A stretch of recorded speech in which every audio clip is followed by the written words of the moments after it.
Hello everyone, welcome back to ESCXTRA. We're here in Gothenburg for the first heat of Melodifestivalen 2023. And today we have a special mix here. We have Adam Woods, who's competing with Henrik Fjällgren and Ark North. That's right. For the song Where You Are. Yeah. And we have, Anton Fargau Petrini, who is the CEO of LoudKult, the publishing record label. Yeah, exactly. Yes. Thanks so much for taking the time. Good to have you here. Thank you for having us. First of all, you're competing with two other artists. Yeah. And you're still very young and starting in the business. Yeah. I was wondering, how did you get together in this lineup? Yeah, it's a weird sort of trio, and it's amazing that it went as well as it did, and that we all connected in the way that we did, because we've grown really close now in quite a short a time, a couple of months or about a half a year, at least me. But you and Henrik and Ark North, they got together. That was a pretty long while back, and they started making music after a bunch of funny stuff happened. But they started making music, and they found I think 3 songs for Eurovision, and they really loved this one, and that's when Oscar Ark North he brought it to me, and sort of introduced me to the idea. And it just so happens, I'm very first of all, me and Ark North are both sort of in the EDM world. We love the dance music, and but we're also very connected to the Nordic and emotional part of EDM, which is unfortunately lacking in a lot of EDM. And for us, it was really important to sort of find that the emotion and the power within music, and really express that within EDM. And then obviously you and Henrik brings that to a whole nother level. Like his yoik and the emotion that he brings is just unbelievable. So us getting it together, it was a lot of, obviously I'm doing the Cliff Notes version, but it's been a long road, but we really connected, and we really found something that we're really proud of. So they kind of presented you the song, and you were like, are you in or not, or? Yeah, it was actually, I didn't even know that I was a contender to be the artist. I wasn't really because I haven't been an artist, so I was more under the impression that they sort of wanted to, see what I could do with it, or get my impressions. And then all of a sudden it was on the table, and I was gonna do it, because I haven't been an artist in that way. I haven't done a lot live, so getting to do it now and doing it with them is just unbelievable. It's crazy. You also had your first rehearsal already? Yeah, we had. When you just mentioned that you haven't been an artist like this, how is it? Is it weird to be on this big stage? It's really weird. I mean, you're also an artist, so do you talk about stuff like this, like how to check the cameras? Like there are so many cameras, and you have to sing, remember the lyrics. Yeah, there's a lot of stuff going on. Yeah, it's weird. I mean, obviously I have such an amazing team. At least, I mean, not to mention Anton, is just incredible, but the entire team is just so supportive. And I've been a studio composer and songwriter and producer for a while now, but doing it live is such a different experience. And it's like you said, it's cameras, it's making sure that everything works, it's making sure that every movement is correct, and it's of course a big sort of change. But to my surprise, it felt very. I wouldn't say easy, because it's crazy, but it did feel very comfortable and natural, and especially having those two next to me and the team behind me it makes it a lot easier. So you never really intended to enter Melfest ever? Was it ever on your mind? Like when you grew up in Sweden, it's there somewhere? Yeah, it's everywhere. It's everywhere. Yeah, all the time. Yeah, we were just talking about that. It's crazy how Melodifestivalen is part of every Swede's childhood and a lot of the adult life too. But so of course it's always been in the back, because I've always kind of wanted to be an artist. I just never saw it as being a realistic thing. So I stuck to what I know I really love, which is just making music. That's my passion, and so yeah, it's not something I expected, but it's absolutely something I wanted when I was a kid. It's just I grew out of that expectation that I grew up, and then all of a sudden I went in. I mean, spontaneous things are usually the best things, so exactly. So you don't expect it. Yeah. And talking about expecting, when you don't really think about entering Melfest ever, and then suddenly you're here, do you go in with expectations to goals?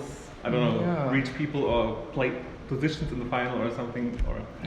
Yeah, I think we have a lot of ambitions with the whole show, and I think we are going in it to win it. Of course, I think that's the only like mindset you should have as well. And we've been working really hard, like from the song, from the whole like scene, from the whole like experience, through everything. So we are in it to win it, absolutely. Yeah, and Well, it was. I think the thing is for me, since like you said, I didn't have much expectations. So the only important thing was for me has been just to make sure that this is the best number that it can be. Yeah. That it can be so huge, and it can be so good. And there's such a huge amount of people who've made this perfect. So to be the one who messes it up is not an option. So I kind of had to make sure I'm gonna be able to do well. So yeah, but no, not really any expectations from the start, but just wanted to make it as good as possible. But as I said, it's a competition. You want to Yeah, win it, and of course. that's over here. Yeah. And it's a huge EDM track, and what's a better place to perform it as in Stockholm, right? Yeah. Exactly. In Sure. Friends Arena. Can't be better. Or Liverpool. Or Liverpool. Or Liverpool. Oh, Yeah. oh, Liverpool exactly. works. We'll do that. That's yeah. I read that one last fun thing. I read that you hid your age from your classmates. Oh yeah, How I did did. you do that? Where'd you read that? Sources. I did. Yeah, I did. I was kind of bullied when I was a kid, just because I went to a class that was one above me.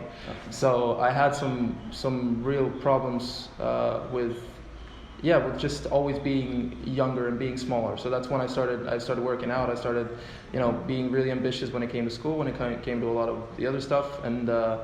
And so yeah, I hid my real age for about 5 years, I think, until I started telling people when I was in high school.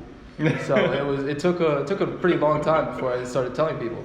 But it was and that's weird. It's pretty weird. But I think it was because I've always been kind of insecure, and I think it's sort of, you have to grow into that point where you can accept yourself who you are. And for me, that was making sure that I was going to be better and be stronger and be bigger than all the people who said that I was too small or too young. And you were younger than everyone else. Yeah, I was, yeah. And that sort of stays with you. But I think it's one of the reasons I've sort of gotten to where I am now is because I'm always looking 6 or 7 years above me. So I'm comparing myself to artists who are just, in LA, the Justin Bieber or whoever, and I'm saying, why can't I do what he's doing? Instead of going like, well, I'm doing better than these guys, so that's great, Big goals. Yeah, I mean, big goals. That's the only way it's gonna work. So, I think it's a good thing. But back then it was really awkward having to say, oh, by the way, 5 years. I can't drink yet. The record label LoudKult, the motto is by artists for artists. Yes, correct. Was this also like, you've been working together, I think, for 2 or 3 songs that you were published on? Was this kind of the selling point also to get to the record label? Or did you know each other before that? I think our whole vision is basically all of us working at LoudKult is have some sort of musical project, and I think that can be some sort of correlation between us getting to know how it feels like to sign deals, like release tracks and all that. We try to have a very transparent dialogue with our artists, and I think Adam, when we is our guy Kalle and Oscar who actually okay, this guy, we need to look this guy up, and from that, when I heard his voice, I was like, this is amazing. So I think we sat down and just saw, okay, where should we go? Because this is just the first step. Then we can do whatever basically. Yeah.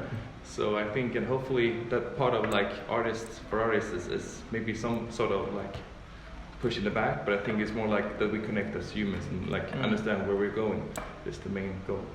That's the crazy part about LoudKult is I only got involved with them, was it 3 months ago? Yeah. And in that short of the time, you get a new family. It's wonderful. So it's really it is that feeling of it's artists doing this. It's not some corporate big shots trying to con you out of everything you have. It's if you have a problem, then we can talk about it, and if you need something, they're always there. So it's really important to me to have that kind of a backing, especially when you're doing something like this, which you don't have any idea how to navigate. You know. Right. And like other people who are in charge but know what you're going through. Yeah. So exactly. they can relate. Yeah. I'm always wondering why or what is interesting at Melodifestivalen for a record label. Do you have any say in this? Like, if a song is going to Melodifestivalen or not, or what is the interest for? Yeah, it's a good question. Like for us, like we've been focusing a lot on like the US market and the German market as well, and we have not really like focused a lot on the Swedish market. So for us as a brand, it was important to like have a song that we can stand by, because like LoudKult, we have EDM at our core. We do a lot of other genres, but EDM is like we just want to do a cool, awesome, big EDM song. And then we heard the song, we were thinking like, this is the perfect opportunity for LoudKult to shine in the Swedish market as well. So it's a lot of branding, but also it's a fun journey, and like this is what we want to do, like be on the big stages and compete. So it's a great opportunity for our brand, and it's a great song. So we were on board. And I read that you built your own record studio in 2022, also to host songwriting camps. Yes. There are a lot of songwriting camps for Melfest, especially. Yes. Yeah. Did you host already some of them, or do you plan to, like, now that you got into Melfest, expand the market? No, that's another like top and another step that we're going towards. So this year actually, it's a new year. Yeah. So this year we'll host several camps like that are only towards Melfest. Oh, okay. Yes. So it'll be an interesting journey for sure. So you probably back next year? Probably. And as I mentioned earlier, you're also an artist. Yes. Do you also think about Melfest? Not really. Like for me, I see myself more as a composer. So I do a lot of like ambient, like cinematic stuff. Okay. And that would be awesome to be a part of Melfest, but it's not my goal. I used to love to be in the background, and I love to see like artists like Adam shine, and also like be involved in the whole show and see how we can produce it in the best way. I think it's been an incredible journey. So yeah, but not really for me. It's just but never say never. Next year I'll see you there. Exactly. I said never. So. Yeah, exactly. Here I am. Today is Thursday, and it's just 2 days away. I feel like it's just flew by, and we're finally here. What can people expect on Saturday when they tune in? And it's number 7, so it's like, I don't want to call it, it's like the pimp slot. Yeah. Love that. I love that, yeah. That's amazing.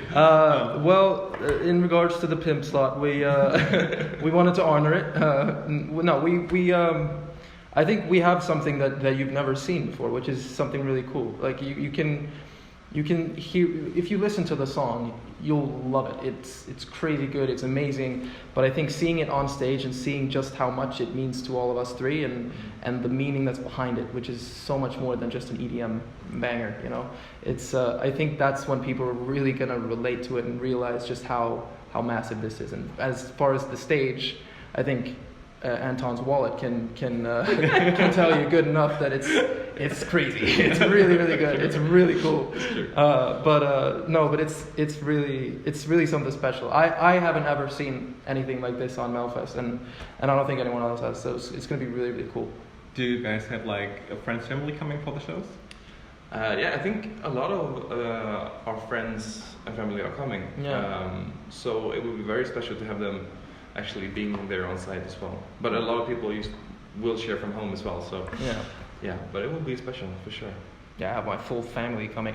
I think I have 15 people coming. Yeah. It's unbelievable. I hope they all have the app downloaded and ready to go. Yeah, exactly. Yeah, I really want them to have like these big like T-shirts, like so it looks like I'm something special, you know? Like a whole block full of this. That'd be nice. Yeah, that's the one. Well, perfect. Thank you guys so much. Thank you. To end it up, do you have something for the people who watch at home to say to them, like a message or? I just hope they're ready. I hope you're ready. You want me to look there? I hope you're ready. No, it's really something special. I think I really hope you guys can relate and see what we see with this song and experience it. And I just hope you have fun listening to it and watching it. It's going to be crazy. Really good. Yeah, sure. Enjoy it. Thank you so much, Adam. Thanks so much. Thank you. And number 7 on Saturday. Yes. Don't forget to vote. Exactly, vote. And thanks for watching. Thank you. guys so much. Thanks so